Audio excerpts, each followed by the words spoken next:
What is up? Good morning and welcome to Mock It Like It's Hot. This is Club Fantasy's weekly mock draft show. I am your host, Ryan Weisse. I hope everybody is doing well. I don't even have a charity tournament to pitch right now, though the IDP guys charity tournament just sent out intros today, so I can keep that track record alive. And so if you're not familiar with the show, this is a show where we are doing mock drafts all summer long to help you guys get ready for your fantasy football drafts that are just around the corner now. That's why this is going to be our last best ball mock draft. More on that in a second. Back with me this week, no longer tired of my shit, my new co-host, Austin Amandolia. How are you, buddy? Oh, I'm doing just fine, given the NFL today. But overall, glad to be back. Yeah, just a little, nothing major. But glad to be back.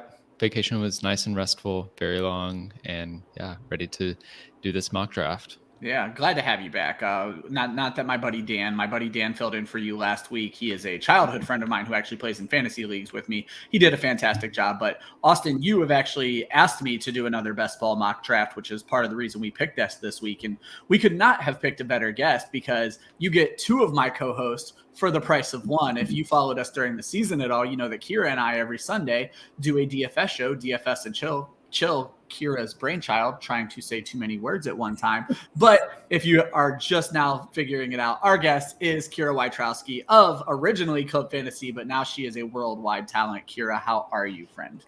Ryan, I'm great. I'm not sick of your shit yet because I haven't seen you in quite some time. It's coming up for me, though. I do want to point out, 6 weeks away or something. I was going to say, yes, so we're going to be together all the time. And I want to point out to anybody who hasn't noticed yet, the super high def camera that Kira is bringing to the game this year, because that was one of the reasons she agreed to do this show. She didn't even really care about getting on here and talking best ball. She just wanted to show you guys how good she looks in the highest of definitions you could possibly have. So yeah, I just wanted to brag about the camera. I really don't know anything about no, I'm just kidding, but I'm excited to do today. I made the joke before the show, and this will age me a little bit because I'm the old guy at Club Fantasy, but she looks like she's trapped in our computers like Willy Wonka. That's how high definition she is right now. But and as we talked about, yes, exactly. And she is, so be kind. But more importantly, this is going to be a best ball mock draft. And if you're not familiar with best ball, I'll explain it a little bit more after we get the whole thing started. I'm going to bring the draft up on the screen now, and I'm going to click the right button the first time. Yes, I did it. I'm that damn good. But the long and short of it is 30 seconds per pick, 12 teams. And the nice thing about best ball is once you draft, you're pretty much done for the season. We'll talk a little bit more about that here in a second. We have Charbolt up. He is not showing in the room right now, or she, so it's going to be interesting to see if they auto pick on the first pick, which tends to happen because Sleeper isn't great with notifications. So the long it's okay for the first pick to auto. Exactly. It's pretty much what most people do anyways. So for those who are not familiar with best ball is a system where it's pretty much a standard fantasy league. One quarterback, two running backs, 2 or 3 wide receivers, at least one flex spot. But the difference is you don't set your lineup every week. After you draft your team, the system you're playing on, most notably Underdog, and we'll talk about that in a moment as well, is going to always make sure you have the best possible lineup every week, and your goal is to score as many points as possible, and there are a lot of different strategies that play into best ball. So, Austin, as I mentioned, you kind of were requesting best ball when you became my full-time co-host. Do you want to explain best ball probably far better than I just did, or what you want to talk about? Yeah, I think you covered it really well. And the main thing I wanted to cover when doing this show is thinking through some of the Underdog and the other fantasy apps out there, but specifically Underdog best ball leagues that you can do. And they're kind of 2 different types of leagues. One, you'll have your tournament setting where there's a lot of people joining, and as the season goes throughout, you have to place so high in your kind of division to move forward. And then the other Underdog or the other best ball league is a sit and go league where it's just all 17 weeks of the year. It's the same people going up against each other.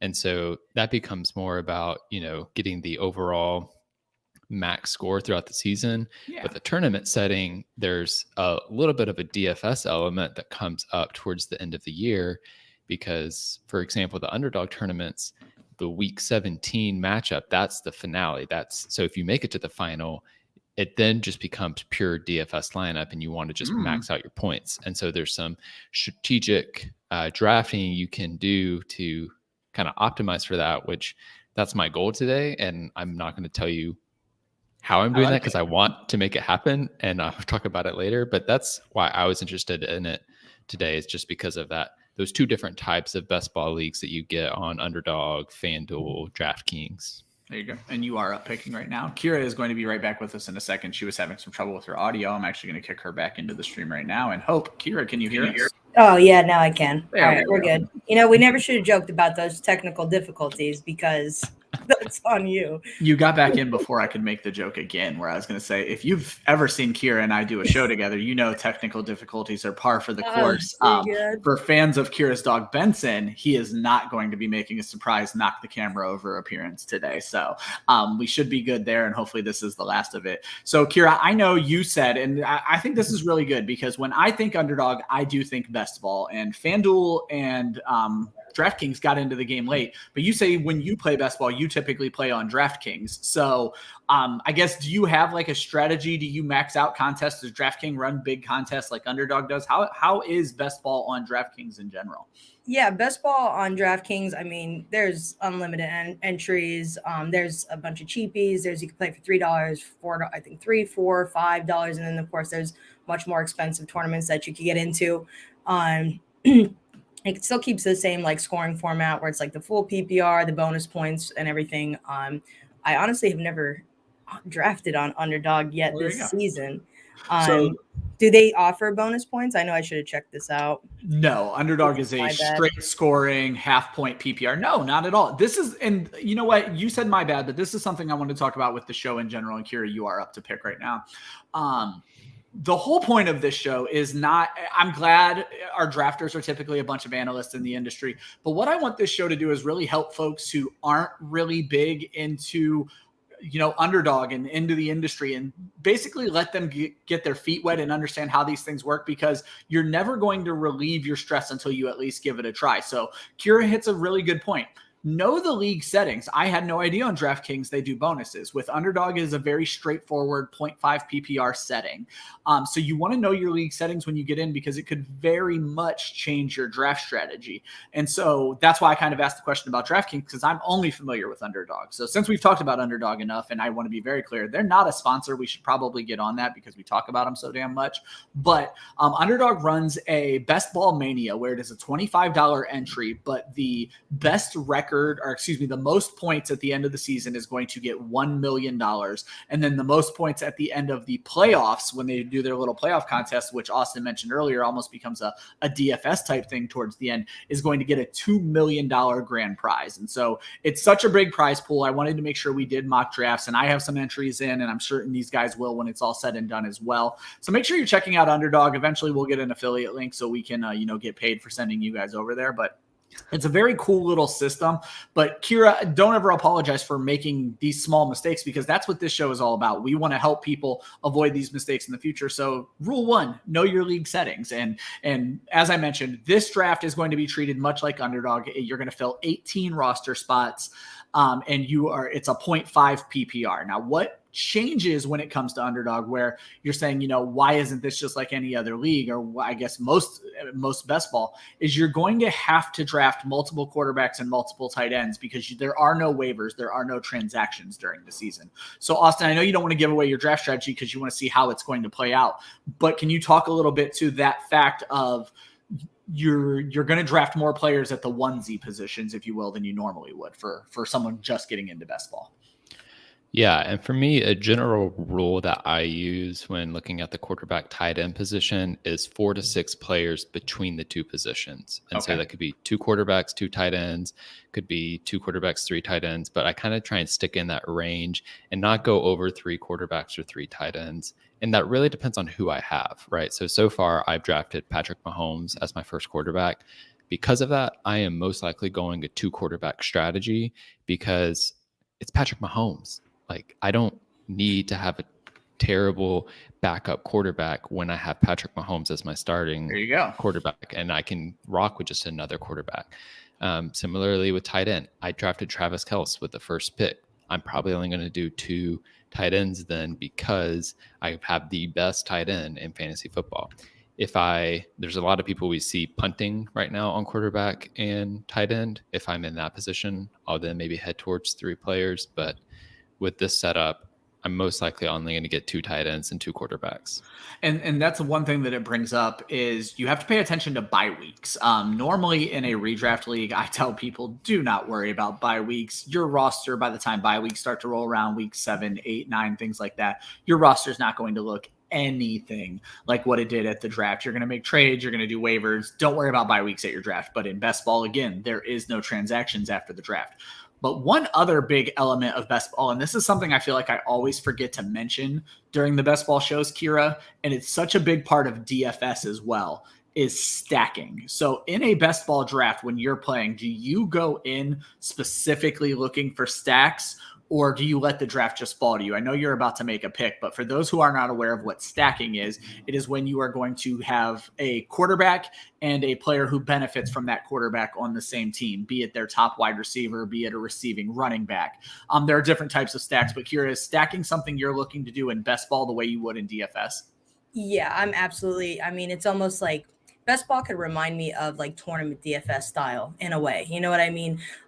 When you're looking at most of the players that advance in a best ball tournament, you're almost always going to see stacks involved. You're going to see, you want to try to correlate your quarterback with any receiver on the team, even if it's later in your draft. And, not to give away my strategy or anything, but if I'm taking Lamar Jackson, then I'm going to want, Rashad Bateman. I'm going to want to look at that James Prochet. I'm going to take shots on Devin Duvernay, things like, you know what I mean? You just, at the end of the draft there, when things get a little bit tight, just stack them with your quarterback. Even if it's your backup quarterback that you're going to pick here, you want to stack him with someone late as well.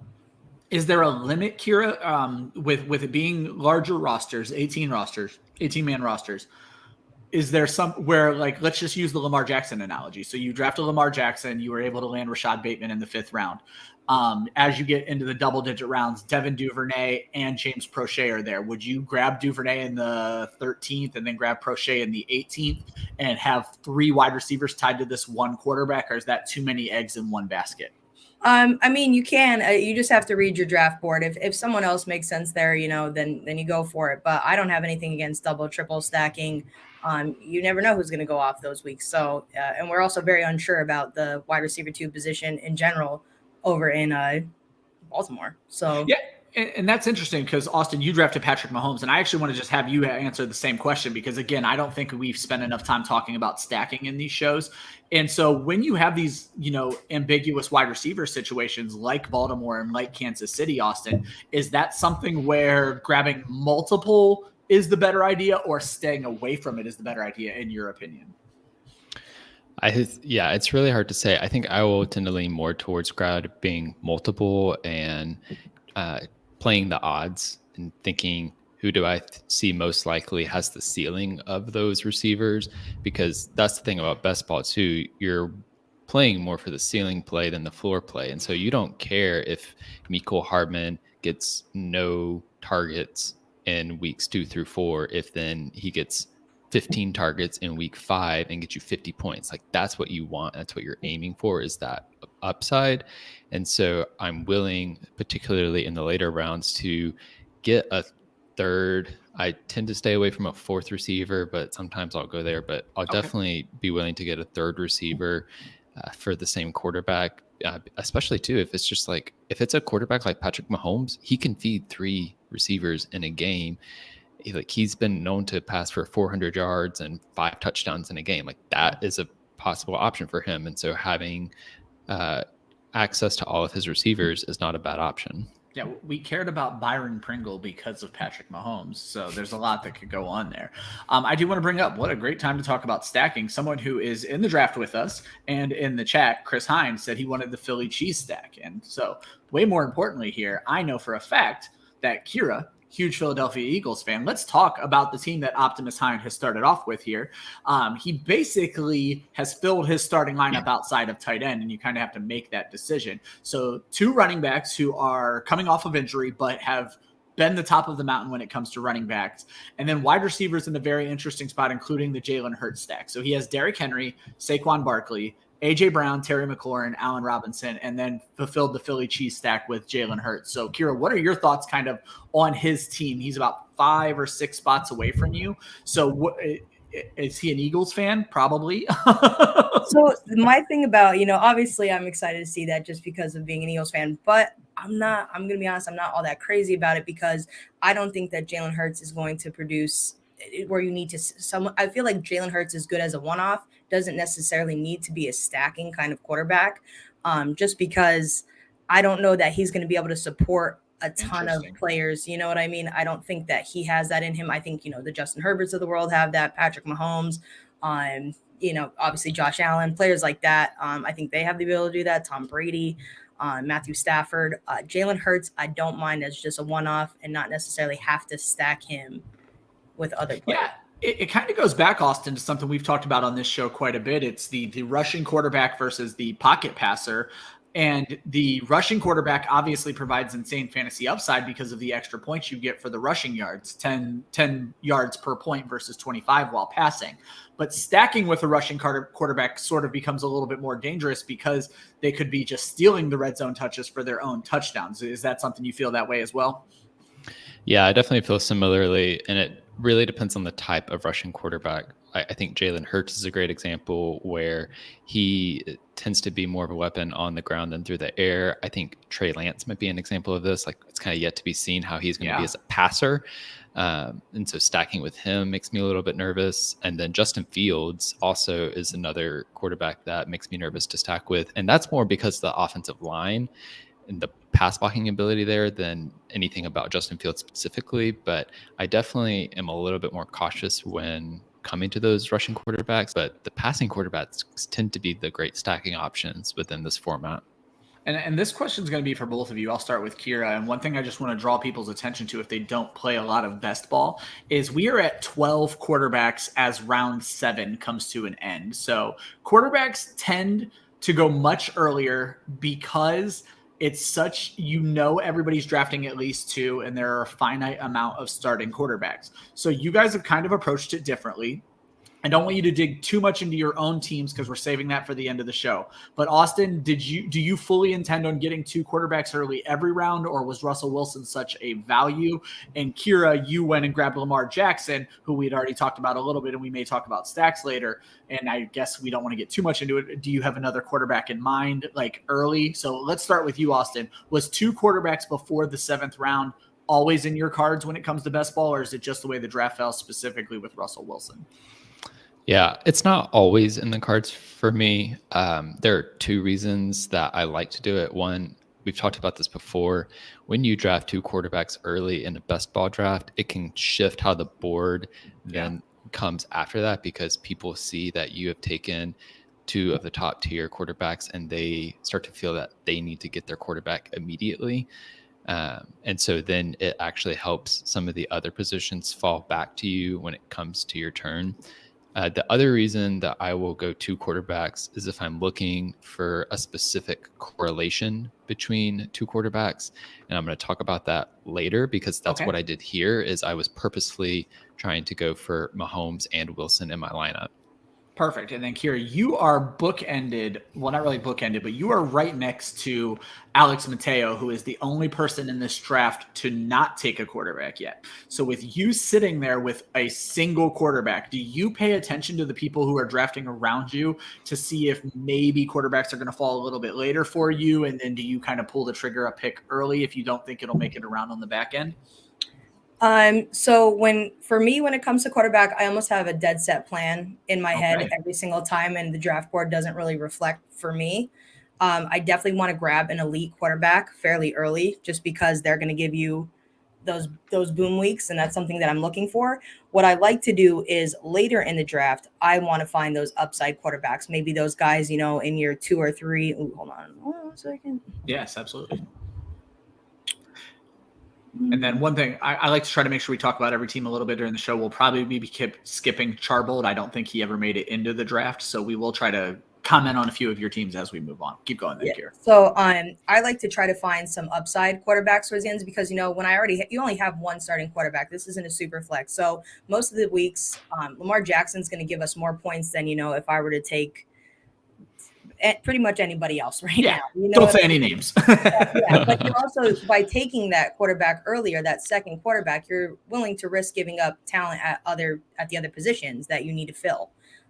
So I much rather go with the upside of a running back, wide receiver, a tight end than go with my second quarterback, who most weeks isn't going to benefit me nearly as much as those skill position players. And you know what? I want to talk about another stack we were talking about. He actually brought up his stack in the chat, and it happened a little while back. Pat J. Penn, you guys mentioned, Trey Lance, and you wrote a great article about him, Austin, where we're not exactly sure what to expect out of him this year. But he did go ahead and stack it with the new $70 million man, Deebo Samuel. Trey Lance to Deebo Samuel, is that a stack worth keeping an eye on, Austin, or is that one that you're not necessarily planning a draft around? So the first thing I'll say about this is when you're doing a best ball draft, you're drafting assuming that everything is going to work out well, right? That's the mindset you have to go in. And so if you're drafting Trey Lance, you're drafting him assuming that he's going to be the next Patrick Mahomes, like everybody has expected of him. And with that, I think taking Deebo Samuel is a decent pick because we saw how dynamic Samuel was last year. Now, it's hard to tell how much to take out of training camp reports, but early reports from training camp suggest that Trey Lance and Brandon Ayuk have developed a really good relationship. And so for value, I would actually wait and to get Ayuk if I'm trying to stack with Lance. You saw I was able to take Ayuk in the 8th round. I was just going to say, and then you kind of stole that. I did, and somewhat intentionally, but also somewhat because I like Ayuk as a player.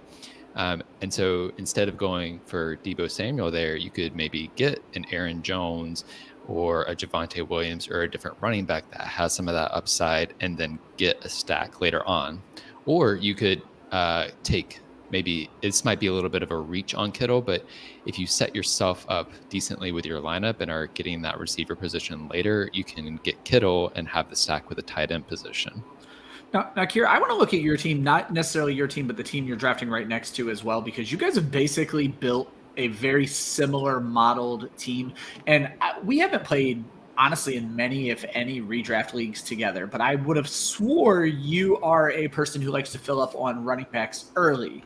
But you went wide receiver to start the draft, and you have one running back. And we're not going to talk about your team yet, but right next to you, Zach is doing the same thing. And that has come to the endearing term of hero running back. Is that a strategy you find yourself employing more in 2022 fantasy drafts? Or again, is this something where the draft fell to you? And I do definitely want to talk specifically about Alvin Kamara as we get to the end and you talk about your team. But let's just talk about zero running back, hero running back. Is that something you find yourself where getting one early and then building a really good team around them is the more advantageous strategy this year? Yeah, I mean, when it comes to best ball, I'm strictly valuing wide receivers just a lot more, just because the teams that advance tend to have those good receivers, and that's why you see them go so early and so often.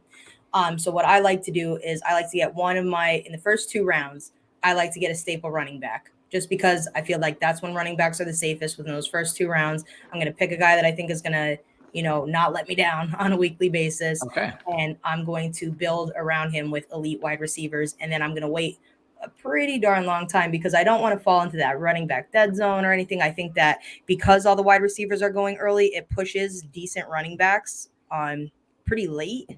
Yeah. And that's why I'm comfortable doing that.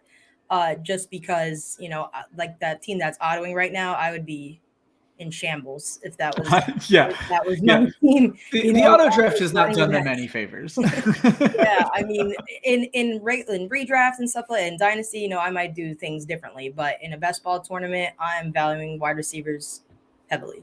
Austin, you and I have talked quite a bit about the rookie wide receivers throughout this show and honestly in the Club Fantasy group chat. New York Jets 25 has just triple stacked the 3, arguably probably the 3 best rookie wide receivers in this draft. I apologize to Brett Flynn for not including Treylon Burks, but he didn't draft him and it didn't fit my narrative. But he went Drake London, Garrett Wilson, Chris Olave, and back-to-back picks. Kira just mentioned the importance of wide receivers in this type of draft, but with rookie wide receivers, you could be waiting longer for a development if they even pop in year 1. Do you have a limit as to you're like, no, this is just too many rookies on my team, or how do you feel about that in general? Yeah, I tend to have a bit of a limit when it comes to the number of rookies on my team in best ball. I mean, obviously the upside there is if they do pop, then great, they're on your best ball league. but particularly where these rookies were taken, there are other receivers that are well established that we know will provide excellent value in best ball, particularly. So like in the 6th round where Drake London went, Adam Thielen was available. He is pretty consistent in the touchdown game, so tends to be successful. And I think in general, when it comes to best ball, I'm looking for what can I predict, and I can't predict rookies. And so I tend to just stick towards vets. Kira, I want to talk about 2 players that like Austin mentioned. So we've already talked about Brandon Ayuk, but Devonta Smith and Alan Lazard going after all of those rookies. And I guess Smith went just before Olave.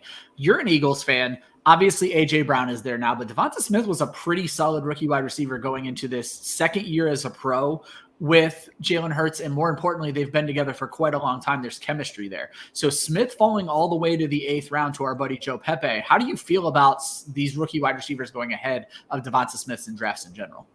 Yeah, I'm actually pretty surprised. I see Devonta Smith and Elijah Moore who are both going to be 2nd-year wide receivers this year, getting taken over taking after rookie wide receivers, where I think people are kind of chasing that Justin Jefferson, Jamar Chase archetype, where they think that, they want to hit on that, they want to get ahead of that, but we're forgetting how valuable a 2nd-year wide receiver can be sometimes. And those 2 are perfect models of what could possibly be a breakout coming this year for them. So I think that you're passing up the value, not realizing that, and just trying to chase that like rookie fever that people get. And that's the thing. Rookies could take a long time to develop. We don't expect them to be every year to get a Justin Jefferson, Jamar Chase. I think we've just been spoiled. They can all bust, and then your entire best ball team is dead in the water. Yeah. So I would rather take some guys that I know I have a little more confidence in than be completely unsure. Yeah, and Austin, you kind of mentioned rookies in best ball. Rookies are even scarier in redraft, and we're going to talk about redraft a little bit here. So they're even scarier in redraft. Scary is a stupid term for fantasy football, but whatever. That you have to have such patience, because 9 times out of 10 they end up getting cut or traded before they actually pop on the name recognition. So you mentioned, you do limit yourself here. If you draft a rookie in redraft, do you go in knowing I'm going to hold him until week 8 unless I get the most insane offer ever? Or do you cut bait faster based on what you see on the field? So I will tell you what I've tended to do, and I've learned from my past ways. So in 2020, I drafted Justin Jefferson in a salary cap draft. And by, week 4, I was like, okay, I need another roster spot. This isn't working out for me right now. And I cut him the week before he had his first pop. Yeah. Fortunately, it was a fab budget league, and so I was able to place. I got him right back, and he is still on my roster to this day because it's also a keeper league. So this is partially why I tend to wait on rookies, particularly if you're in a fab league where you can just bid out the wazoo for them if they seem to pop later. But I will be more patient if I can, but also fantasy football is a weekly game. And so especially in redraft, so if I need that roster position early on, I'm going to take it, because I don't want to sit around betting on a rookie to take off that may never. Yeah. Yeah, makes a lot of sense. Kira, let's take a look at our girl Faith's team. Faith probably only joined the draft because you're here, because Faith supports you in everything you do, even if it doesn't matter if it's club fantasy or not. And it should be that way, but maybe Faith can start joining the drafts when you're not around. But way more importantly, for that. Faith kind of went the way you were talking about would scare you a little bit. So Faith started off with 3 running backs, Eckler, Chubb, Fournette. She grabs her tight end to make sure she gets one of the last elite tight ends at Darren Waller, and she may have actually been the last one to get one of the top 5 guys, though I think Dalton Schultz should be mentioned there, and it should be top 6. She grabs her guy Brady. Her wide receivers now, she's only sitting on 4, and they are an interesting bunch. We hope Rashad Bateman's going to pop. Hunter Renfrow, we hope he keeps his role. Chase Claypool, we hope he stays on the field. But then she grabs Jacoby Myers, and for those who don't know, Faith does 1 article a year, and it's always about the New England Patriots. And this year she wrote about Jacoby Myers and how he could still be the target hog. She's not afraid of Devontae Parker. In a 0.5 PPR league with these 4 wide receivers as her base, are you still as scared based on what we saw like from team 1 where it was like 6 running backs to start? Would you have went wide receiver earlier instead of adding the 3rd running back? How would you handle that with Faith's team? Yeah, I wish she went wide receiver over Fournette where she did, just because I think it would help round out her team to look a little bit better. And my only concern with the wide receivers that she has currently right now are that they're don't have a ton of high ceiling going right now. So like Hunter Renfrow to me doesn't have a high ceiling because, you got the addition of Devontae Adams and you have Darren Waller still there. And I just think that he comes down a little bit this year. He's still a big red zone threat. He might have that, but it's tough to depend on touchdowns alone. And this is best ball where you have to have boom weeks. Jacoby Myers, as consistent as he is, I think that. Oops, sorry, I'm gonna. Faith did point out she autoed her first couple of picks. So in Faith's defense, I do want to point out though, this show has been about stacking. She did go with the Raiders triple stack: Derek Carr, Darren Waller, and Hunter Renfrow. So it could work out pretty well for her. Yeah, for sure. I mean, it could. You know what I mean? But not that Hunter Renfrow is not as much as my gripe as Jacoby Myers. You got Odell Beckham, who's not even on the team yet. You might not even have him until the playoffs of best ball. Hoping you get there. So I would if I'm her right now, I'm shooting for pure upside on guys that could give me those boom weeks at wide receiver. I want to talk about last year's rookie draft class, Austin. So Trevor Lawrence goes in the 10th round, 3 picks later, Justin Fields, and 5 picks after that, Zach Wilson. So it was a rough rookie year for quarterbacks. And, you had these guys were all in the top 10. Wilson and Lawrence, I think, were the first 2 picks of the damn draft. Trey Lance obviously went way before them. Can these guys rebound? Was last year so bad that people are essentially giving up on them? Like Wilson and Lawrence are not being drafted in most redraft leagues right now because they're not seen as having the potential to crack the top 12. But Lawrence was looked at as damn near a generational talent and was easily the first overall pick. So are we making too big of a deal out of what was a very bad rookie season? Like, how are we handling these rookie quarterbacks? Let's talk specifically best ball here. Are they good assets or should they have gone later? Yeah, I think it definitely varies depending on the situation. And for Trevor Lawrence, for example, the first overall pick, he had freaking Urban Myers as his head coach. Like, that was a little he rough. had way bigger problems on his plate than playing football. He was trying to be a leader in a really challenging situation. And so I do think take advantage of the position of the value here, right? There's no reason he can't come and have a better second year. What does worry me about the Lawrence and the Wilson type is we haven't seen the upside yet. And so they're good, consistent floor plays. Like I imagine I think Lawrence definitely will be getting you 20 points for your team week in and week out.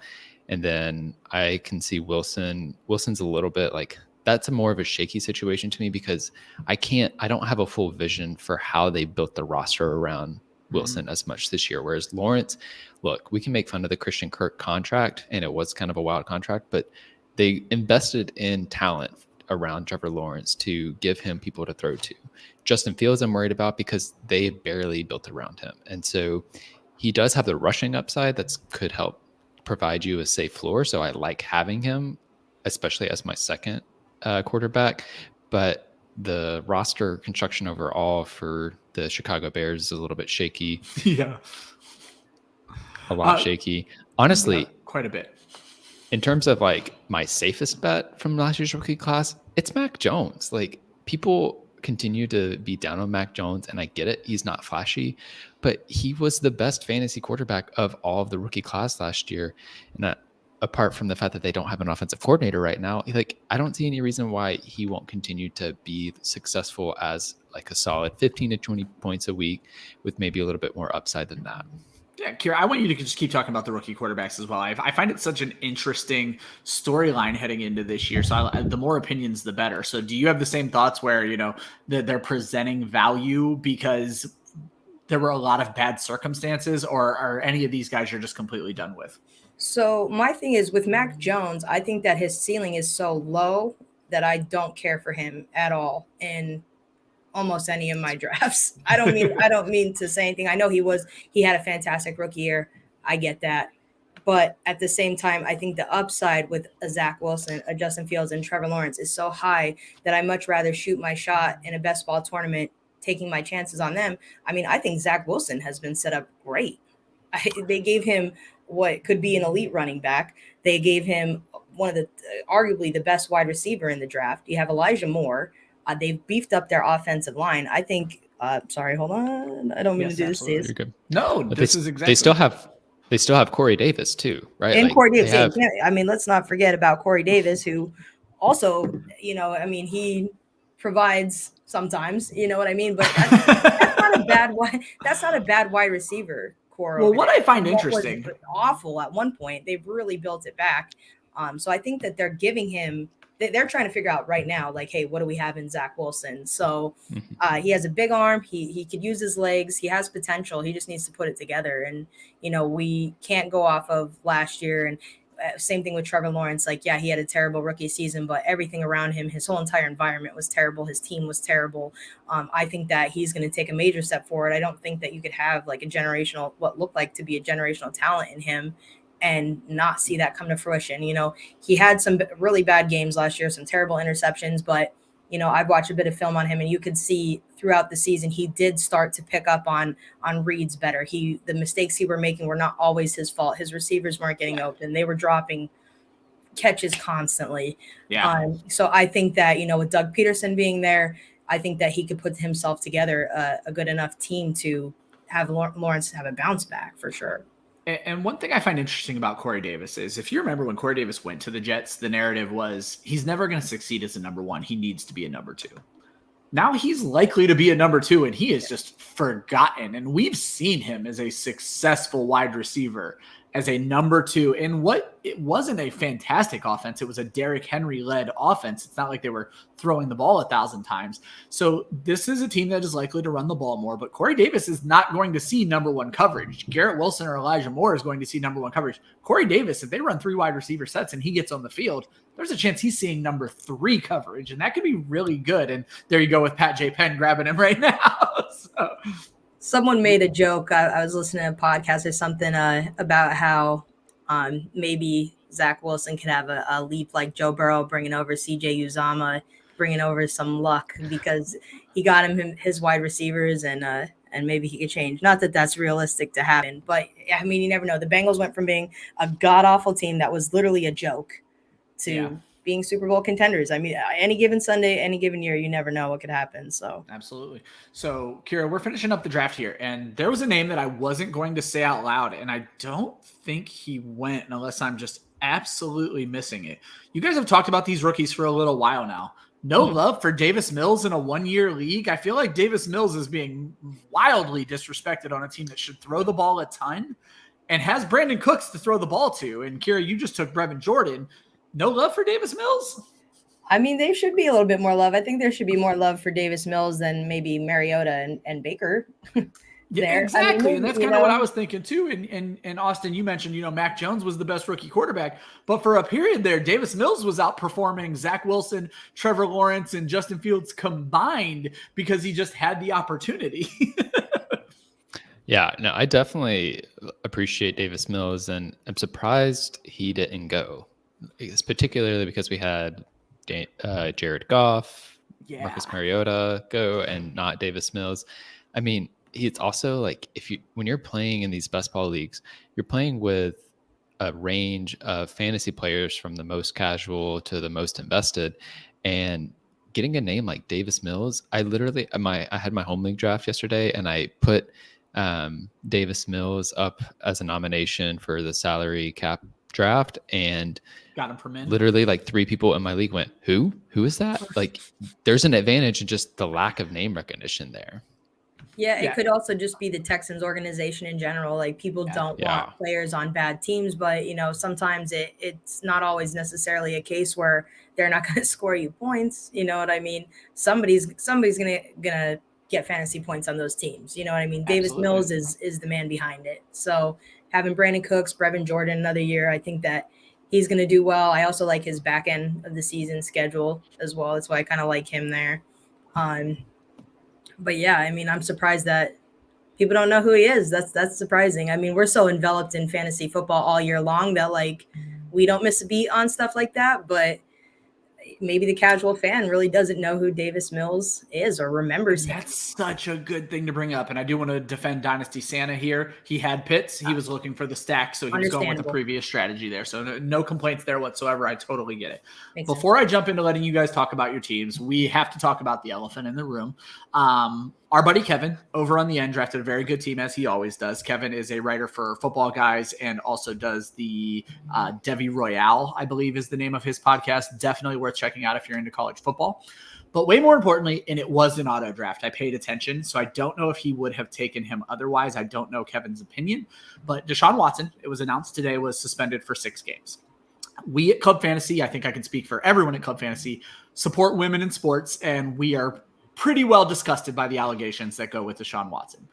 There comes a time in fantasy football where you are going to need to make a decision whether you want to root for players you actually like, or if you're going to let it sacrifice possibly winning. And I'm not saying Deshaun Watson is necessarily a league winner. However, I would like you both to give your quickest opinion you would like to on Deshaun Watson, how he should be approached in fantasy drafts, knowing he's going to miss 6 games. And if your opinion is fuck him, I don't want him on my team, that is absolutely allowed as well. Fantasy football is about having fun. That is something I preach so hard on my account, and we preach it so hard with football, Club Fantasy and Football Guys. If having Deshaun Watson on your team isn't fun, don't draft Deshaun Watson. Plain and simple. But Austin, I'm going to give you a few moments and then Kira a few moments just to talk about how you're approaching Deshaun Watson this year. And if it's hands off, it's hands off. Yeah, I mean, it's obviously disgusting. And to me, like the floor on a suspension in my mind was 2 years. So it's disappointing to see the news for me today. And I'm not drafting any Cleveland Brown this year because I just, if I have a Cleveland receiver, I'm going to have to pull for Deshaun Watson at some point to pass him the ball. If I'm pulling for a Cleveland running back, I'm going to have to pull for Deshaun Watson to get the ball down the field so they have a chance at a red zone touchdown. And for me, I'm not touching the Cleveland Browns this year. Before we knew he was going to Cleveland, I did draft some players who are on the Browns in some best ball leagues. Well, obviously. Yeah. And I've just decided that if I win monies off those leagues, like I'm donating that money. I don't want that money in my pocket because this just, for me, it's too gross a situation. And I'm not touching it. And I think everybody's got to make their own call. You can obviously then start getting into debates on like, where do you draw the line? Do you draft this other player? And that becomes a really uncomfortable and hard conversation, but I think it's one worth having and one that each league needs to discuss themselves and each person needs to decide on. Absolutely. Kira? Yeah, for me, I mean, as a female, it is weird to have him on my roster. It's a little bit strange. But I mean, we could say here a lot of what Twitter was talking about today is like, you have Calvin Ridley suspended a full year for what he did, which, yeah, he was guilty. But I mean, Deshaun Watson in some capacity has got to be guilty. You don't have that many freaking people come forward and do that and settle these cases and him not be guilty of something. For me, I'm not really drafting him pretty much because of he is going to be suspended for 6 games. He hasn't played in really 2 years now. Yes. And I'm not crazy about a lot of the people over in their offense anyway, other than Nick Chubb and Kareem Hunt. I'm not really that crazy about Amari Cooper and his inconsistency. And now he's on a new team and him and his quarterback aren't going to be even playing together for the first 6 games. It would have to take a really heavy fall for Deshaun Watson for him to be my backup quarterback or something like that at this point. I know the upside. I know what it could be, but given the allegations, I'm not crazy about. I feel weird having him on my team. It just feels kind of dirty or something. And the fact that he hasn't played in for forever, I'm not going to put confidence in having him on my roster. But the league, I don't know, man, 6 games. I definitely thought it was going to be a year-long suspension. I mean, it's just a slap on the wrist, And I said today on Twitter, I put out a tweet. I said, well, we could sit there and make Kyler Murray sign an agreement to have to study. Well, they should sign an agreement that his massages have to be with men. I love it. You know, I love that you're able to keep a sense of humor about this disgusting situation as well. Because again, I want fantasy to be fun, but I try to be lighthearted. You know what I mean? Because it is absolutely awful, and I feel absolutely terrible. And this is the problem. I was listening to the one I want to say his name's Dave Davenport. He's like a lawyer. Drew Davenport. Yes. That's my bad on that. Drew Davenport. I was listening to him last night. And he said he's, as a criminal defense attorney, he sees with these cases a lot. It's sad. It's so sad that you can't like prove anything other than just like by word of mouth of what happened. You know what I mean? So something about it doesn't feel right at all. It's very, very ominous situation. But at the end of the day, I mean, that's the situation that he's in. He's been handed that suspension. That's the reality of it. I'll keep my hands off of him pretty much as far as the draft goes. Poor choice of words. Yeah. He doesn't want to come to me for a massage. I'll kick his ass. I'm not that guy. But I don't know. I'm good on Deshaun Watson probably this year and the Browns players in general. Well, I thank you both for that. Austin, I love the fact that you took the heartfelt side of it. And Kira, I think not enough people are talking about the fantasy side of it, that this offense, wide receiver-wise, is not all that stacked. And he hasn't played in 2 seasons, and it's a whole new offense now. I think people just want to avoid talking about it in general because of the subject. And I feel like because I am a girl, I guess I could say my idea a little bit more without people getting upset with me or angry with me. So I'll talk about the fantasy side of it because I mean he's an option, and so are all of his players. What are we going to do? Just avoid all of the Browns? That'd be weird. Yeah. Well, I mean, but unless it's how your heart says, I want to go back to Austin's thing. But let's get into the end of the show. Still, it's fuck Deshaun Watson. Yeah, but anyway, Kira, you do not have to go through your whole draft board, but please talk to us about the strategy. If you were forced to change it based on things that happened, if somebody fell to you or someone was sniped from you, and how you just feel about your team in general, taking a look at it. And I have your team up on the screen for everybody right now. Yeah, so I picked the 3 position just because I wanted to prove a point. If I was in 1 or 2, I would have automatically took Jonathan Taylor or Christian McCaffrey. That's what I would have went with. Once those 2 are gone, I'm looking at the next receiver. I know most people would say, why not Cooper Kupp?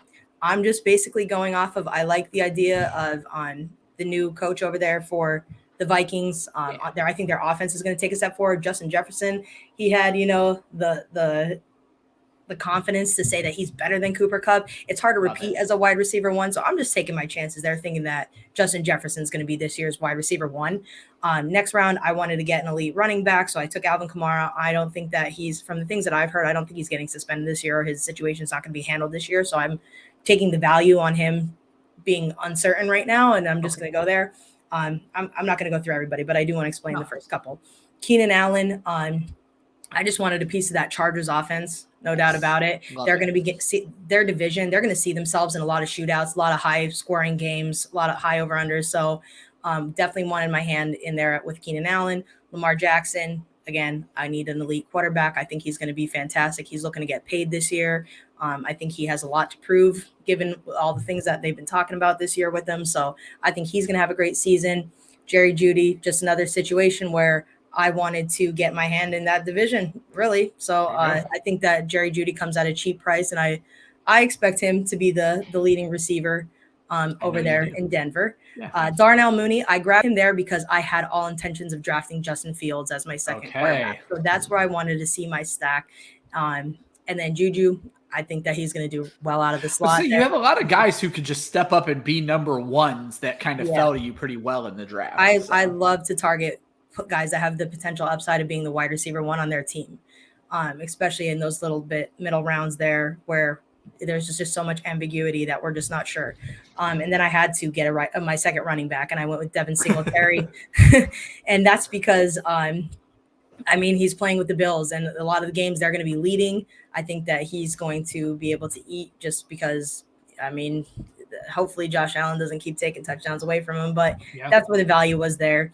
I pretty much said F the tight end position once I couldn't get I couldn't get a Mark Andrews, a Kelsey, a Waller, so a Kittle. So I went with Zach Ertz. I think that he's going to get fed targets with the Cardinals just because no DeAndre Hopkins for a while there, and he did pretty good. And then, of course, I guess I am kind of going through my loss. I won't go through the bottom. I won't go through. No, I was going to cut you off here in a second anyway, because you did something interesting when and Austin, you hit on this earlier in the show. When you can't get an elite player at the position, maybe you need to draft 2 extra at that position. Where you have the elite quarterback, you only needed 1 other quarterback. You don't have the elite tight end, so you drafted 3. The one last thing I want to ask you about before we get over to Austin's team is your running backs have some question marks. Kamara, unlikely to be suspended. Devin Singletary fighting a rookie, but you still only went 4 running backs. Was that by design? Was that a mistake? Was that something you would change if you could? From what I read, a lot of the teams that advanced did have like a 4 running back roster build. Wonderful. Okay. But what I like to do, so I was shooting for, we know the running back position, the durability of the running back position, not that great. There's no such thing as waivers in best ball. Yes. We don't have waivers. So I'm going with the idea that, Cam Akers coming off an Achilles tear. I don't know that he's going to be healthy the full duration of the season. So give me Jarrell Henderson, who could be turned into an RB1. Give me Leonard Fournette, who has never stayed healthy a full season. Yeah. Give me Rachaad White, who has been getting hype anyways because he's a great pass catcher, and him with Brady. I'm big on Rachaad White this year. So that's why I picked those 2 running backs. I could have definitely went with a running back again over maybe like Isaiah McKenzie, but I just wanted to get in on the Bills offense one more time. I love that you brought an advanced strategy, and that's not one I had heard before, but this is what we were talking about with roster construction. Now, Austin, I know you've been chomping at the bit. This was something you wanted to talk about. Did it go the way you wanted it to go? Yes, it went exactly how I wanted it to, which was great. So we did this with Underdog Fantasy in mind, and Underdog, like we mentioned, has their Best Ball Mania draft right now. And the way it works is round 1 is weeks 1 through 14, and then weeks 15, 16, and 17 are each playoff rounds, essentially. So I went to week 17, and I looked at some of the matchups that week. And week 17, the Denver Broncos play the Kansas City Chiefs. And so I went with a stack and a correlation strategy in mind of I want a roster that's going to be good enough to advance me throughout the season and then can pop in the finals if I make it that far. And so I started with Travis Kelce at the 110. I kind of was risky and decided I'll skip around and wait to get Patrick Mahomes in the hopes that he'll come back around. Yeah. And it was kind of just like, I think it's going to happen because of who I'm drafting with. Now, when you're drafting on Underdog, you don't know who you're drafting with. So that can be a little risky. But it worked out. Patrick Mahomes came back to me at the 310. And then I went ahead and got Cortland Sutton in the 4th round so that I could eventually stack with Russell Wilson. And then later in the draft, I also got Tim Patrick, who is he's really good at value right now, particularly with some of the reports coming out of the Broncos training camp that he might end up actually being the 2nd receiver in Denver. And then later on, I think I was able to get Mecole Hardman. Yes, I was able to do it in the next round in case he ends up filling that Tyreek Hill role. And so essentially I was looking for exposure to that matchup in week 17 and also trying to construct a roster that could get me to the playoffs. You'll also notice that I got Jalen Guyton from the Chargers and I got Devontae Adams from the Las Vegas Raiders. And so I have a lot of AFC exposure. West team. Exactly. I have a lot of exposure to the AFC West because, like Kira mentioned, they're going to be in some shootouts. And so there's going to be a correlation there of when the Chiefs play the Raiders, they're going to be throwing the ball a lot. That means Devontae Adams is going to get fed and that Patrick Mahomes is going to have to pass for 300 yards and 3 touchdowns to win that game out. And so that was my overall strategy. And I basically just filled in running backs where I needed them to try and round out my roster. And similar to what Kira mentioned, I went for some players that are either looking to take over the starting role or good backups in case of injuries. So Rashad Penny, he's had injury problems. So Kenneth Walker is well positioned to take that spot over. Tyrion Davis-Price, there's been some conversations that he's looking pretty good in 49ers camps, and Shanahan sometimes would just be like, forget it. I just want some random running back that nobody's ever heard of to come start for me this week. So taking a splash on him is good. And then I've started to see some good news about Hassan Haskins backing up Derrick Henry. The one thing you guys both brought up, and I'm going to get the draft off the screen now. The one thing you guys both brought up was you weren't afraid to go light on running back. It is someone who is not a best ball expert and someone who honestly hasn't studied best ball enough. I am afraid of that. So that's very interesting that So essentially, and maybe I'm saying this incorrectly, but I mean, with best ball, one of you two said it earlier in the show, Austin, it may have been you, is that you're expecting everything to go the way you think it's going to go.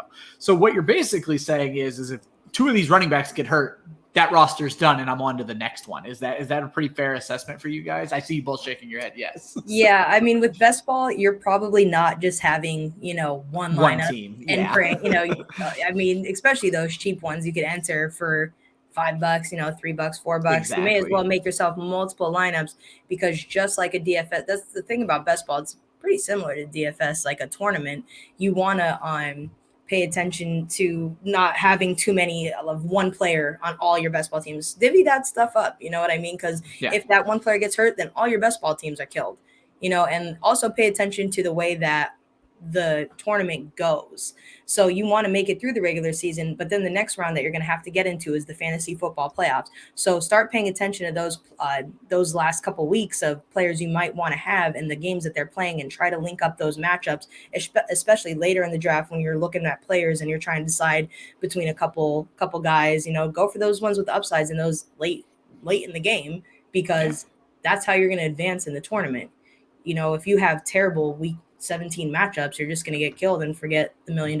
You know what I mean? There you go. Yeah. So that's something to also try to stack and figure out in a couple of your best ball lineups.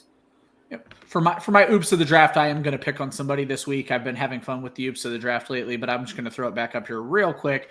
Our guy, Alex Mateo, just not a huge fan of the late quarterback and only 2 quarterback strategy. Now, at one point, he went into auto draft, so I'm not going to blame him completely, but we brought him up by name. This is a team where Davis Mills might have completely saved this team, to where if he was able to have landed that third quarterback, Davis Mills, I would have felt a lot more comfortable. But if I'm going into a season with Zach Wilson and Matt Ryan as my 2 quarterbacks, I do not plan on calling that my $1 million team. But hey, more power to you if it works out. So guys, that's the end of the show. I very, very much appreciate both of you coming on with me. Kira, I know you are not just with Club Fantasy anymore. You are everywhere and putting out some great content, or going to soon be putting out some great content. So please tell the people where they can find you and tell them who you're working for now. Yeah, this year specifically, I'm going to be working as the cash games writer for the 33rd team. I might also be doing some other stuff with them in general. But look out, I'll be putting out, we're trying to work out the schedule now, but I'm assuming it's going to be about 2 articles every week, similar to my Curious Cash Grabs, where I'm talking player value and whatnot. So you're not missing too much there. And of course, I'm still rocking with Club Fantasy every Sunday morning. We're going to be doing the DFS and chill. I wouldn't miss it for the world. So you're going to be seeing a whole lot of me after seeing none of me for a while. And the most high def version of her that you've ever seen. Plus I got, my girlfriend got me this beautiful new camera, so I've got to put it to some good use. I love it. Austin, say goodbye to the people. Let them know if you're working on anything. I saw you've been doing a ton of F1 tweets lately. So. Oh yeah, well, it's because every Sunday there's a Formula One race. I live tweet the race, and I listen to the team radio, so you get a little extra insight if you're just watching the live broadcast. Awesome. Apart from that, our Club Fantasy rankings are up, and I know Ryan's going to talk about this more in a moment, but I'm going to be hosting some rankings shows where we kind of chatter and debate our rankings. There's some fun hot takes in there that I'm really looking forward at slamming all of our rankers on. And then apart from that, I have some written content kind of in the works for Club Fantasy. I don't want to announce anything yet until it's official, but be on the lookout for that. Well, we appreciate it. So yeah, as Austin hit on, I'll jump to that right now. We finally got our rankings live on our website. And this year it is not just Josh, myself, and Chris. Austin jumped in, Joel Worth jumped in, and Steve Lawson jumped in. So we have 6 total rankers making up our consensus rankings. And because Austin saw such diversity amongst our rankings, he had the great idea of putting on a show. So we are going to be going live on Thursday nights, sometime in the middle of August. You'll get the notifications in correlation with our Women of Fantasy show. So if you're not aware, we are going to do our last Look Inside episode this upcoming week with Chris Allen from Football Guys and NBC. We are going to be talking about the Bengals and the Rams. It's going to be a fantastic show. Please tune in. But far more importantly, after that, we dedicate our show to the women of fantasy football. So Faith Enos and Kelly Singh are going to take over the show. They're going to have some of the best guests that we are going to have all season long. There are going to be raffles, wonderful interviews. You need to be a part of it, and all of the raffles benefit Laura Oakman's Galvanize. So please make sure you're paying attention. That's going to start in 2 Wednesdays from now. It's going to be absolutely fantastic. But to go along with that, we are going to be moving a show to Thursday so that we can discuss our rankings as well. It's going to be a very good time all around. At the website right now, we have articles covering 30 NFL players as a part of our Player Spotlight series. We have articles dropping this week, the final 2 on Joe Mixon and Cooper Kupp, so be on the lookout for those. And as I mentioned, our consensus rankings are live on our site right now. This show is going to be back next Monday. We are going to finish up the season where our last 3 episodes are going to be all redraft focused. We are here to get you ready for your fantasy drafts. So we're just diving into the very standard redraft. We don't know who the guest is yet, but it's going to be fantastic. You're going to enjoy it. So for Austin, for Kira, thank you guys so much for joining us. Have a wonderful rest of your day. Bye.